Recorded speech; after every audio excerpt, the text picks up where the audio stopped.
Welcome to another Southern California Prep Insider Football Podcast. Tommy Moore, Shotgun Spratling here.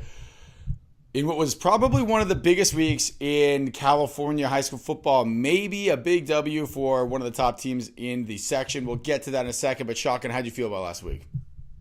It was exciting, definitely. I mean, there was some killer matchups, but also really interesting play coming down to the wire, and especially those two biggest matchups that we had with Orange Lutheran, Mission Viejo, and Mater Dei and IMG. Both those games came down to the last minute, which made a great action, great for anybody watching. You know, who was at a game or was able to be watching on the Fox Sports Go app. You know, you could see all those games. Would probably straight. You probably should have be sitting at home and had a laptop up, a tablet, had the TV on, the TV game, had your phone on a different game, just because there was so many good games going on. It was really fun. All right, so without further ado, Shotgun, who made your top 10? I've got a new team coming into the top 10. I got Calabasas is moving into the top 10. They're 4-1. They beat Valencia 21-20. Dramatic overtime win. They get, Valencia has two shots at a 2-point conversion. They go for the win. They don't get it. They get stuffed. New head coach Chris Claiborne has, kind of purposely scheduled a tough schedule, and the Coyotes have played well. And there was something that was kind of talked about them in the past, is that they didn't really play anybody in the non-league, so they went out and played some teams, and they got a tough matchup against JSerra early in the season that gave them kind of let them know where exactly they stood, and they've they've kind of gone from there and got some big wins for them. So I've got them moving up to number 10 because I got Westlake falling out after losing the Grace Brethren 24-6. Maybe that spot will be decided a little bit later because those two teams will be playing each other this week. So we'll be picking that one later. We'll see who wins that. At number 9, I got Orange Lutheran. They lost to Mission Viejo 37-35, missing a 30-yard field goal as time expires. They fall to 3-2. Ryan Linsky 21-40, 229 yards, 2 TDs. Jackson Cloyd 100-yard interception return for a touchdown, but the Lancers fall just short in that game. They have 2 losses in 2 games they could have won. They played a little bit better in that second half against Centennial, and then also here in the Mission Viejo one, back and forth game. They did not get the win in that one. Another team that lost, I got number 8. I got Cajon, who's now 4-1 after being upset by Romoland Heritage 41-36. 8 lead changes in this game, 5 in the fourth quarter, going back and forth, back and forth. Who's going to make a mistake? Who's going to make the biggest play? Well, it ends up being Jaden Daniels, the star quarterback at home. He was 13 of 18, 204 yards, 4 TDs passing. He had another 2 rushing and 123 yards rushing, but he throws his first interception of the season. Ball goes through his big receiver, Darren Jones' hands, kind of gets wrestled away by Carlos Rulas, and Rulas kind of rips the ball away from him and gets that interception, which was kind of the turning point there because Cajon couldn't stop the Heritage's power rushing attack. Heritage ran for 453 yards on them. We pointed out last week, Cajon had gave up a 100-yard rushing to a couple guys last week, but instead, it comes back and bites them this week. Can't stop the run, can't get off the field, can't win a game. So they fall to number 8 there. At number 7, I got Corona Del Mar. They move up by virtue of being off, and some of those other teams losing ahead of them. They've got Edison on Thursday this week. Number 6, I got JSerra. They're also coming off a bye week. They got a big matchup with St. John Bosco. Get that Trinity League play started. I know you're ready for that, Tommy. Way ready for that. Way ready for that. At number 5, I got Oaks Christian. They beat up literally, physically, every way you could beat up a team on Bakersfield Christian. It was 83-0. They scored on 6 of their first 7 first half possessions. They outgained Bakersfield Christian 257 to -47 in the first half. That's just how do they only score on 6 of 7 with those stats? And they didn't allow a first down in the first half. They led 63-0. They had 2 defensive touchdowns. They had a special teams touchdown. They were up by so much that Kayvon Thibodeau, Oaks Christian's star defensive end, outside linebacker, 5-star guy, he said, "You know what? Is that all right, Coach, if I just take off at halftime? I got to catch my flight. I got an official visit. I got to go visit Alabama." He said, "Yeah, just get out of here. We got this covered." So they dominated that game. They move up to number 5. Number 4, I got Mission Viejo. They're now 6-0. They beat Orange Lutheran 37-35. If you need a team to beat a Trinity League team, you call on Mission Viejo. They've been the only team that can be able to do that consistently. I think that's 5 straight now for them against the Trinity League. And Joey Yellen was consistent. What we've seen from him, 24 of 39, 267 yards, 2 touchdowns. Achille Arnold, once again, just beast moding, doing it all. A 94-yard kickoff return for a touchdown after they went down 28-17. They get a stop. They have to punt the ball back to Achille Arnold. 72-yard punt return. Takes it to the 2-yard line. They score on that. And then he adds a 53-yard touchdown catch. I mean, he does it all. The kid is fantastic. Quick word of advice to anyone playing Mission Viejo: just don't kick him the ball. Just don't kick the ball. Don't do it. Don't throw the ball towards him either. And the problem is that if you don't throw it to him, you got to throw it to somebody else. Orange Lutheran, try to throw it to JoJo Forrest, the former Orange Lutheran player. He had a pair of interceptions in the second half in that game. Big win for Mission Viejo. Wanted to move them. The tough schedule they play. There's really just no room to move anybody up into the top 3. The top 3 stays consistent. The 3 same teams, but a little bit of change this week. I still have Bosco at number 3. I know not everybody else does. That's been everybody's number 1. Nobody even has a number 3 in the nation. I got a number 3. Until they beat one of the teams that Centennial and Mater Dei have been beaten, then I'll say something. They'll have a big chance this week with JSerra to get the chance to show them their worth. And obviously, once you get to Trinity League, you can move yourself up the rankings really quickly because of how good the rest of the teams are. So I got number 2. I got Centennial. They had a bye week as well as Bosco did. Centennial plays Corona Santiago this week, probably their toughest, hardest game remaining on the regular season. And then obviously number 1. I got a new number 1, Mater Dei. What a win against IMG Academy. Tommy, you were there on the sidelines. I mean, the atmosphere looked like it was great. I mean, you hear Brew McCoy after the game say the West Coast is the best coast. They proved themselves against, one of the top teams in the country, a team with, I think, 16 kids committed to D1 colleges just this year. And, it was Mater Dei stars. Bryce Young, 21 of 30, 309 yards, passing 3 touchdowns. He also had the game-winning TD run. How about Bryce Young on that final drive? 7 plays, 75 yards. How about a 16-yard pass, a 5-yard pass, 7-yard pass, 15, 13, 13. All in a row, he was 6 of 6 on the drive, and then on the last play, he takes it in himself. The defense then gets a turnover on downs to kind of lock that one up. Tremendous effort from Mater Dei to get that win. Brew McCoy, 9 catches, 125 yards, 21-yard TD catch. Sean Dollars had a 44-yard touchdown catch on a reverse flea flicker, breaking out the trick plays. They had another one too. My favorite one, obviously, they'll throw back to the tight end.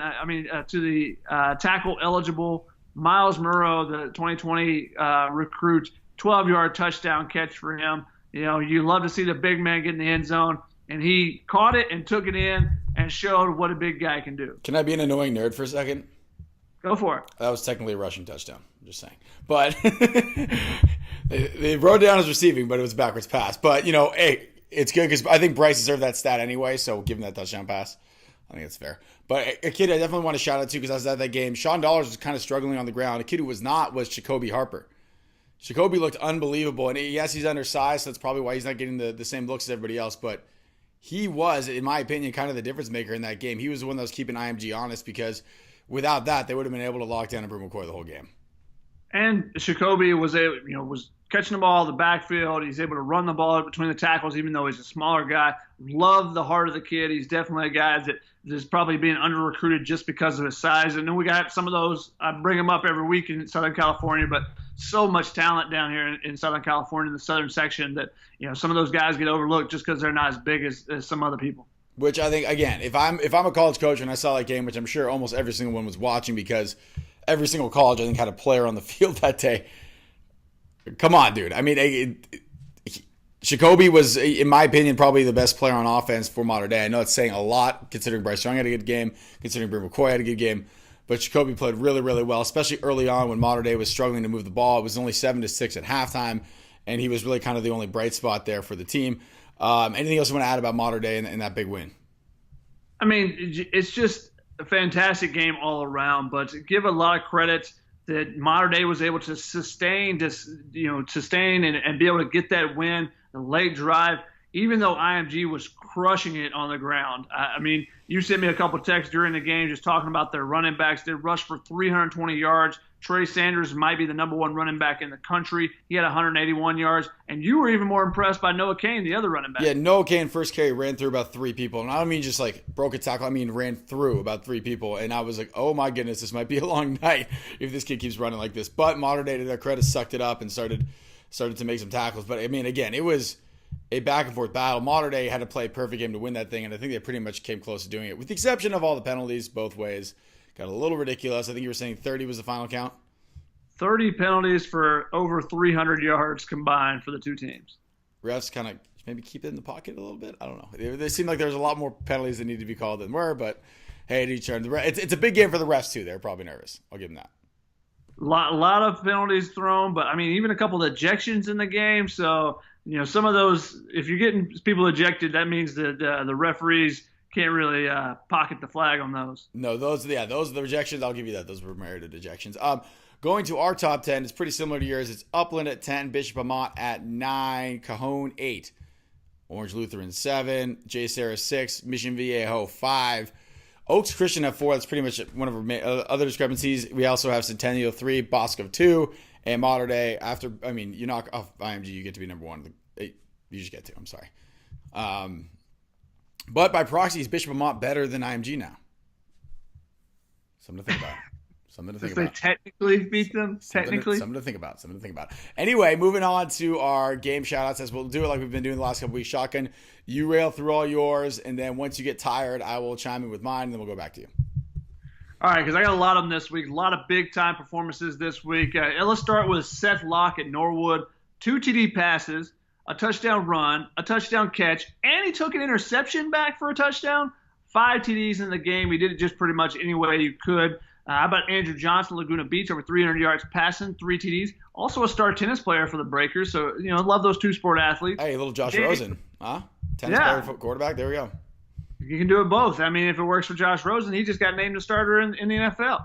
Go for it, Andrew Johnson. There we go. Jacob Cochran from Yorba Linda, 11 tackles and an interception and a 31-7 win. Header Gladden from Artesia. This quarterback, 22 carries, 330 yards, 3 touchdowns in a win over El Dorado. He also was 4 of 9 for 153 yards passing and 2 more touchdowns, so 5 total TDs. How about Travis Davis, his running back, 13 carries, 169 yards, 2 touchdowns. He also had a 63-yard touchdown, so there's a combined 8 touchdowns to help out together. Wait, give me the first name of that quarterback again. Header. Like a soccer player?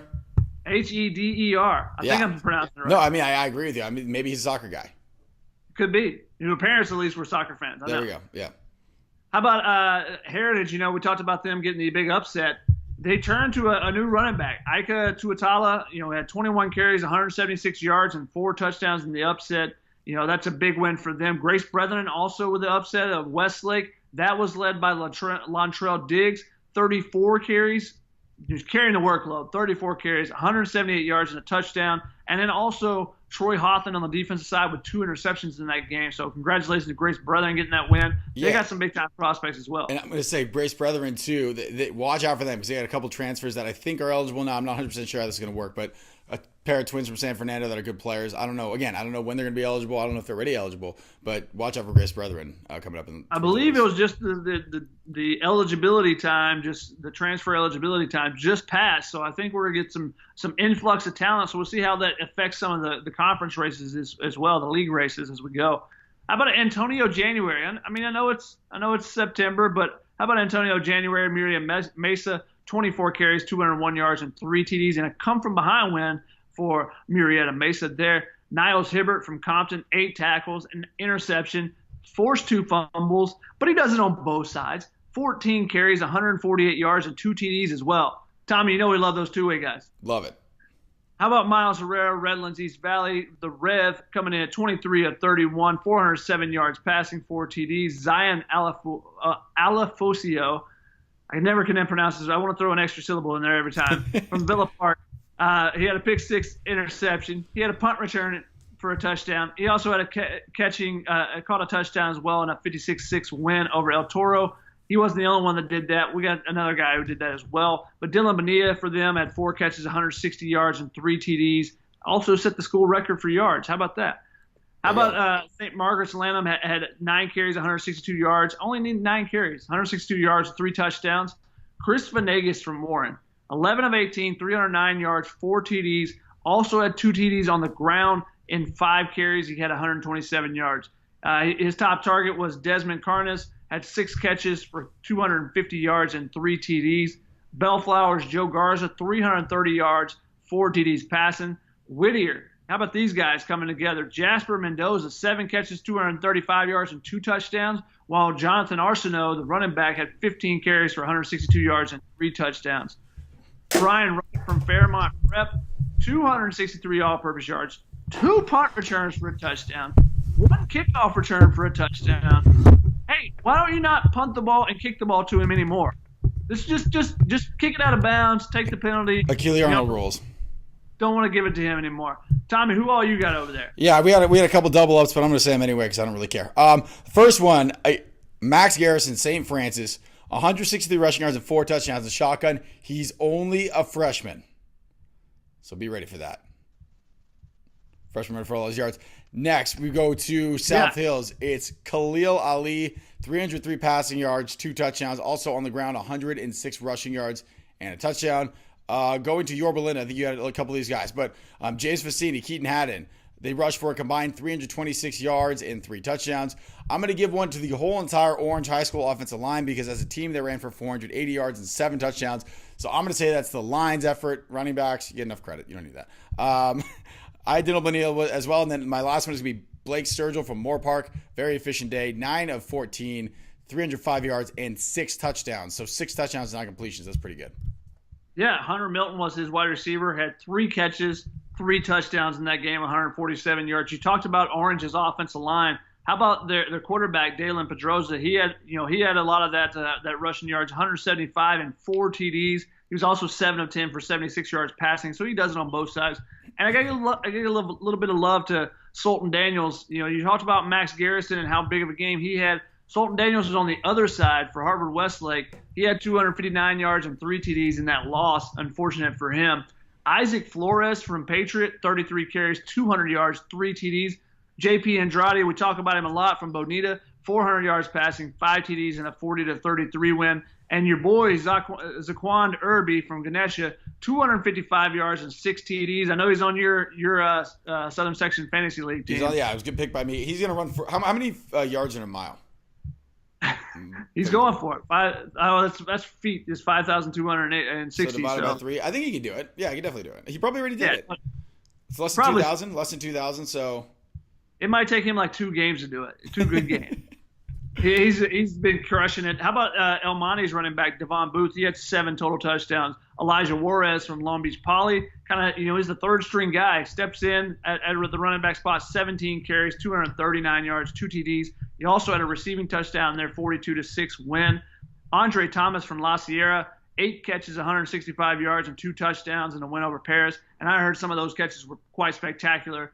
Jefferson Pyatt from the Rim of the World, one of my favorite school names, Rim of the World, 4 sacks in that, helping Jordan Taylor score 4 touchdowns in a 28-0 win, kind of getting the ball back for the offense. Yeah, I've never been to that school, but I assume it's somewhere like hanging off the side of a cliff.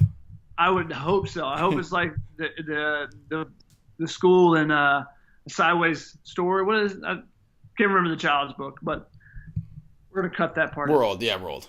Yeah. Mason Carvalho from Paloma Valley, 228 yards rushing, 3 touchdowns. How about Edwin Yadingwu from Glenn? He had 38 carries. That's crazy to begin with, but 348 yards, 6 touchdowns, and he scored a 2-point conversion in the final minute to give him a 51-50 win at Hawthorne. Big win there. And last one, how about Citrus Hills defense? They held Riverside Poly to 57 yards, and Earl Estel had a 41-yard pick 6 to give them more points than they gave up. That is a lot of players that good weeks last week. Shotgun. Take a quick breather while we go to Connor Morissette, who's at Gardena, hanging out with Serra. Thank you, Tommy. I'm running out of daylight here at Serra High as the Cavaliers practiced a little bit later today, preparing for Notre Dame Sherman Oaks on Friday, the beginning of Mission League play. I caught up with Doug Brumfield, quarterback, earlier today at practice to discuss his really hot start to the season and league play, just what he expects.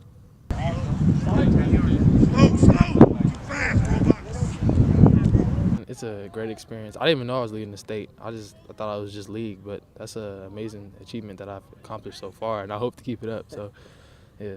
Just under 1,800 yards for you through the first 5 games. So right now you guys are 3-2, some highs, some lows. How would you describe the start to the year for Serra? It's been kind of rocky. I feel like we should be 5-0 at least right now, but we're working through the patches right now, and we're just trying to get better. We're really young, but we can't use that excuse forever. So, yeah. League play starts up this week. You got Notre Dame, Sherman Oaks, a team that puts up a lot of points. What's the preparation been like for them, and just how excited are you for league play to begin? We feel pretty confident in our athletes on the field, and we're pretty confident in our bigs too. So we feel if we do our plays pretty good, that we're going to win a game. On the offensive side, you're throwing to guys like L.V. Bunkley-Shelton, Melquan Stovall. How much fun is it to throw to some of the best receivers in Southern California? You have a really talented group. I mean, they're great athletes. All you have to do is get the ball in their hands, and they're going to make it do. Most of my yards, I have to give it to them. It's yak. We always have to catch. How would you describe your quarterback style? What do you think you do well? I feel like I have a pretty good release, and my pocket presence is pretty good. So, yeah. And then my skills do the rest. Who do you model your game after, whether it's a collegiate or NFL quarterback? I try to play close to Deshaun Watson because he's a silent leader. He really doesn't talk too much, but he shows it all on the field. You mentioned being a leader. I know when I talked to you in the offseason, you said that was something you wanted to work on, being a leader. You're a captain this year. It's your junior year. How would you assess how you've done as a leader so far this season? So far, I've been pretty quiet, but I'm just a quiet person in general. So I try to lead on the field, lead by example, try not to mess up too much so they can follow behind my footsteps. You're still an underclassman, but do you have a favorite memory from your time at Serra so far this season, or in the past 2 seasons, a game that sticks out? I don't know if I should say this, but we had like a little like riot in the locker room where we were just like throwing water bottles and shirts across the whole locker room our freshman year, and it was just fun. So yeah. Hey, that sounds like an awesome time. Last question for you, Doug. Junior season, as I mentioned, 3-2, league play starting up. Every team's goal right now is to win a CIF. How do you guys get that done at Serra? I know it's a big ask. As long as we do what Coach Ottenberg asked us to do and we just execute, we're gonna go all the way to the top. All right, that's Doug Brumfield here at Serra High. Doug, thank you so much. Thank you. Shaka, what do you think about the Cavs?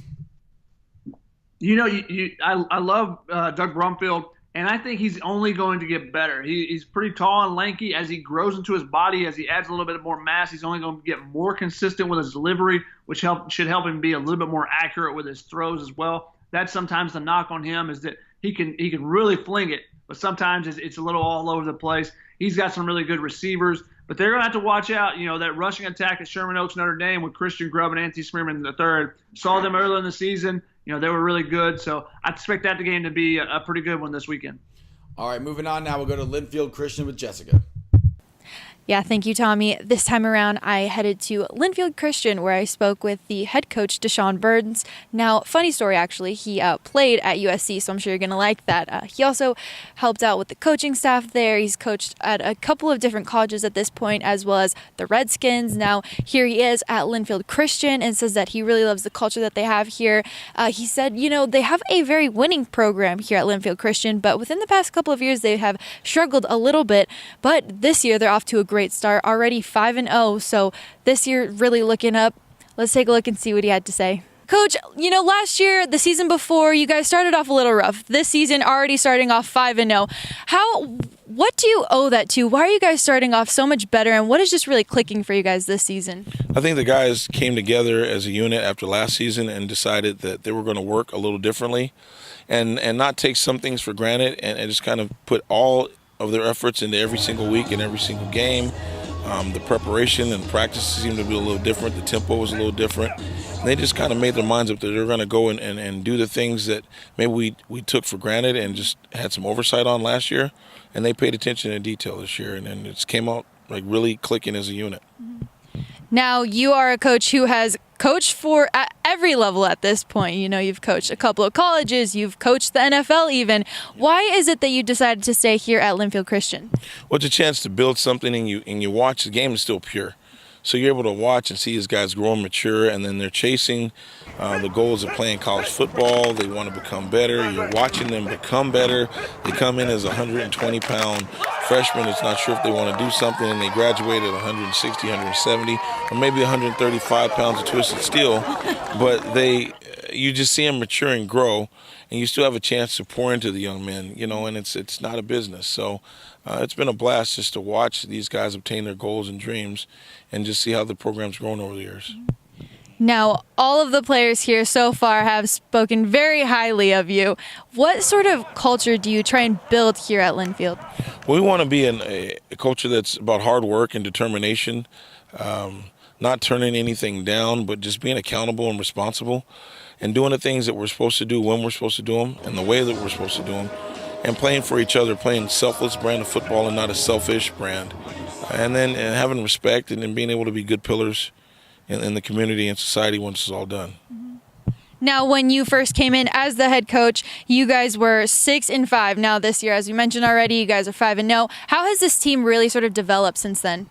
Well, I think that what they've been able to see is the guys that came before them and the legacy and just what it means to be a Lion. And we're blessed to have guys come back and talk to them all the time about what it meant to play here and being on teams that have been to the playoffs, have been to the championship, have won a league title, lifting the weights, doing the things that they're being asked to do now. They're seeing some guys have had a lot of success, and they're playing college football now on Saturdays, and they come back and tell me, hey, we did the same thing.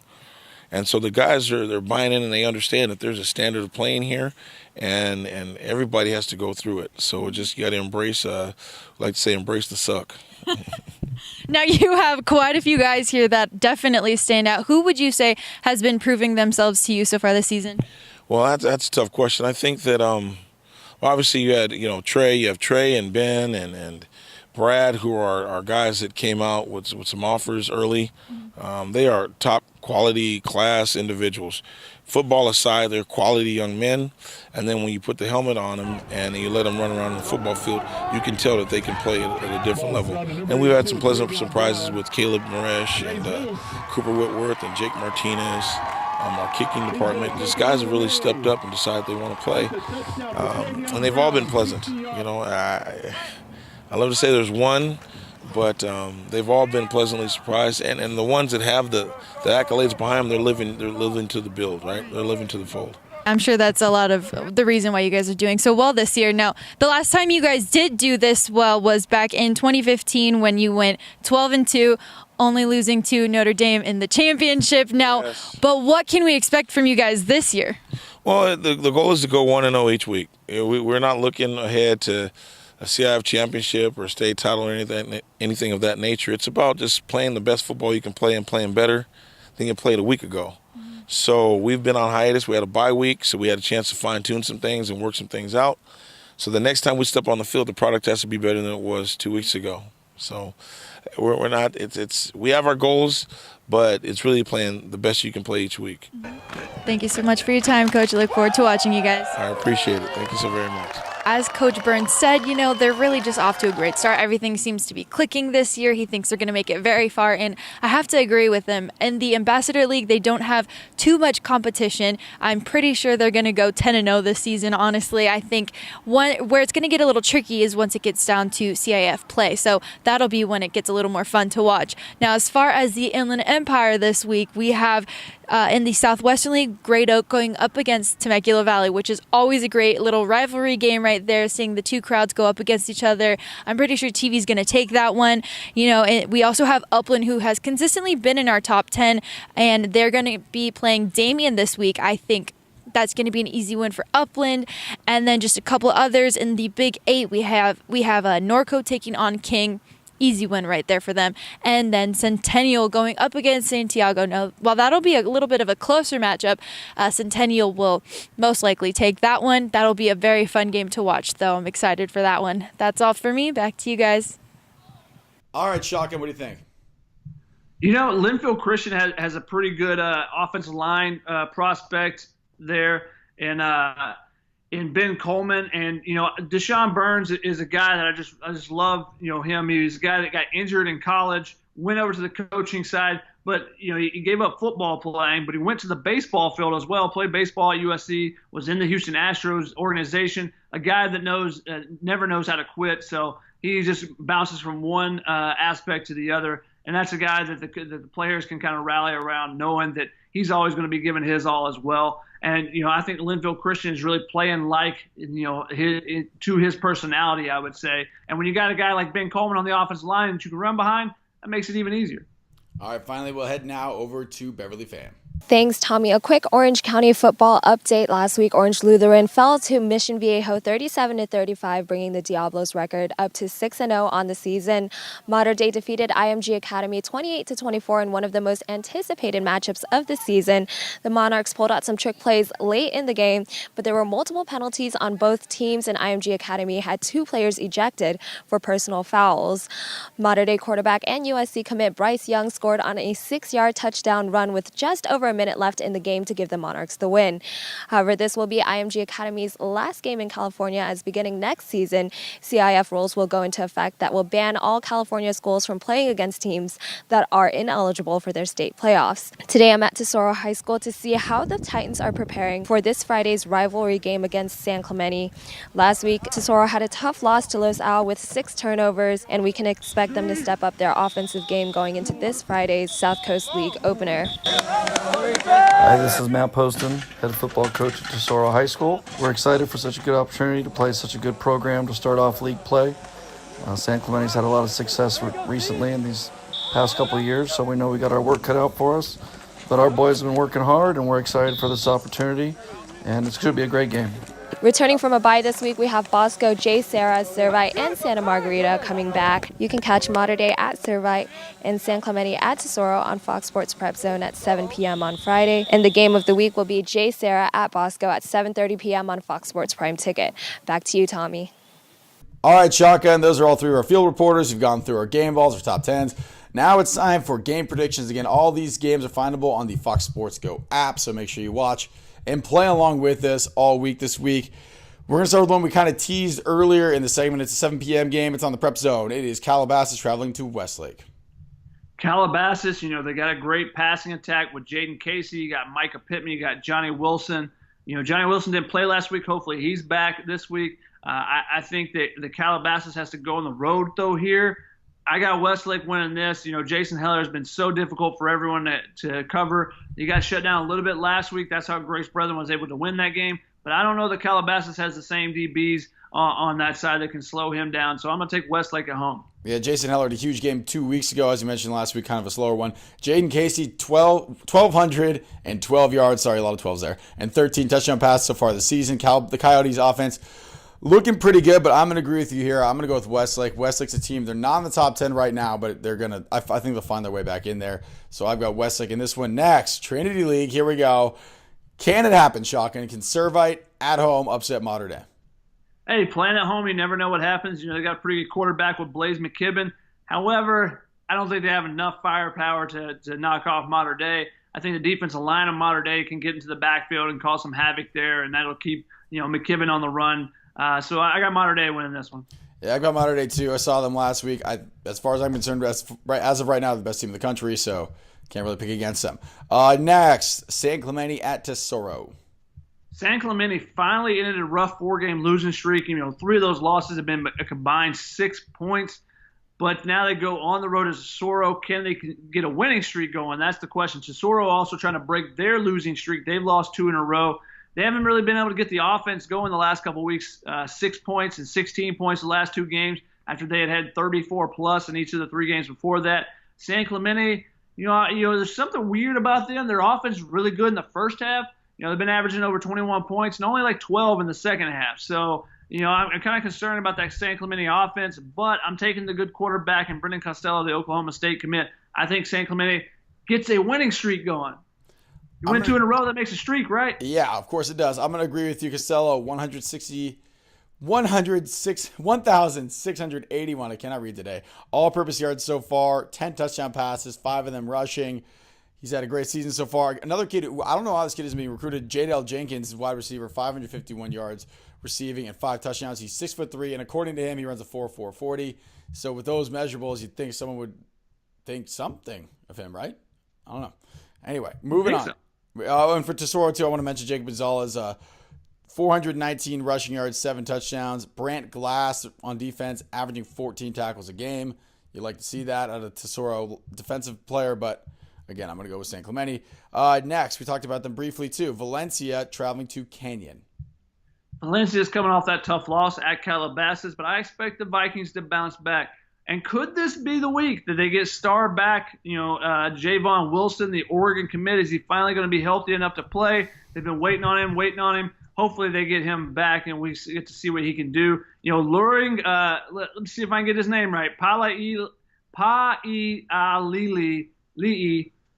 came in and was strong last week in Javon's absence. He had a pretty good game. He was the one that got stopped on the goal line, though. If he gets an opportunity this week, I think he's going to bulldoze through some people just to make up for that. They've had 3 losses. They're 2-3 Valencia is, but all 3 of them by a single score. And they got 7 different receivers with at least 100 yards receiving. So they know how to spread the ball around. So I'm going to take Valencia, even though they got to go on the road to Canyon here. Yeah, I'm going to go with Valencia too. Joshua Doyle, a D1 guy on that defense for Valencia, has a pair of interceptions so far this season. Although for Canyon, I'll give him this. Aiden Lentz has looked good at quarterback. It's his first year as a varsity starter. He's got 12 touchdowns, 997 yards. And on the ground, they're averaging 227 yards per game. That's pretty impressive. Again, they haven't faced anyone like Valencia yet, so I think it might be a little too much for them. I'm going to go with the Vikings. Final game. Can they do it? Can JSerra go on the road and upset St. John Bosco, your number 3 team in the section? A battle of top 6 teams here and a battle of undefeated teams. The Trinity League, once it gets going hard. And this is the first big time matchup, I think. JSerra, they're coming off that big win over Upland. They're coming off a bye week where they had an opportunity to get ready for the St. John Bosco. 4 of their 5 wins have come against teams that are 4-1. They've really taken care of business this season. They played tough competition. They're ready for this. They got to get the running game going. They got to get Chris Street going and try to, keep that St. John Bosco offense off the field. The longer you can keep them off the field, the better, because they got weapons all around, from George Halani and the Russian attack to DJ Ualele throwing to Chris Hudson and Jude Wolf, the tight end. They got all kinds of weapons there. So I think it's going to be St. John Bosco, but if JSerra wants to pull the upset, they got to get the running game going. Yeah, I had some, as you know, for the radio show, we had some offensive linemen in, and they said their goal is to turn Chris Street into Chris Freeway and to give him those open running lanes. It's going to be tough. Again, JSerra does have some athletes, though. I really want to pick them. I do. I think this game will be a lot closer than people think. I think it will be a come down to the wire, last possession type thing, but I think Bosco will win it. But again, I am expecting a close one. I know I might be alone on that, but I really do think this thing will be close all the way to the end. Shotgun, anything else you want to add before we get out of here? JSerra did get Munir McClain back, a big-time receiver for them. He's kind of like he's a baby-face guy, but he's got the size of and attributes kind of a young Julio Jones. Not to put that much pressure on him, but that's the guy he tries to emulate his game after. That's the number he wears. Got him back last week or the week before. So you're getting him into the offense with Tariq Luckett on the other side. They've got some receiver options there. They're going to really test that St. John Bosco secondary, which isn't quite as good as it was last year when you had Jaden Woodby and Stefan Blaylock as the safeties. You got Chris Steele still there, and you've got McDuffie on the other side, are really good corners. But I think if you can get on top of those, on top of the safeties, then you can get some big plays potentially for JSerra. But we'll see how it kind of shakes out. I still think St. John Bosco is just too much on the offensive side. Yeah, and Caden Bell's look good at quarterback. Their transfer his first year there. He's fit into the offense really well. I know he's a little bit undersized. He can go play in the Ivy League, but I think he's a good player. So is that all we got for this week on the podcast? I think so. I mean, it's going to be a great matchups, getting that Trinity League started, and then also the other games around the Southern section. There's always just great games going on. I think that Calabasas Westlake game might be one that you look up at the end of the night and like, oh crap, I got to tune into that one because it's going to overtime or something, because there's just another big time matchup in the Southern section. That is right. We will be with you. I will be with you at the JSerra St. John Bosco game. That's a 7:30 game. It'll be on the TV. It'll be on Prime Ticket. Make sure to watch the TV show before that game. It will be a lot of fun. And as always, we'll see you next week.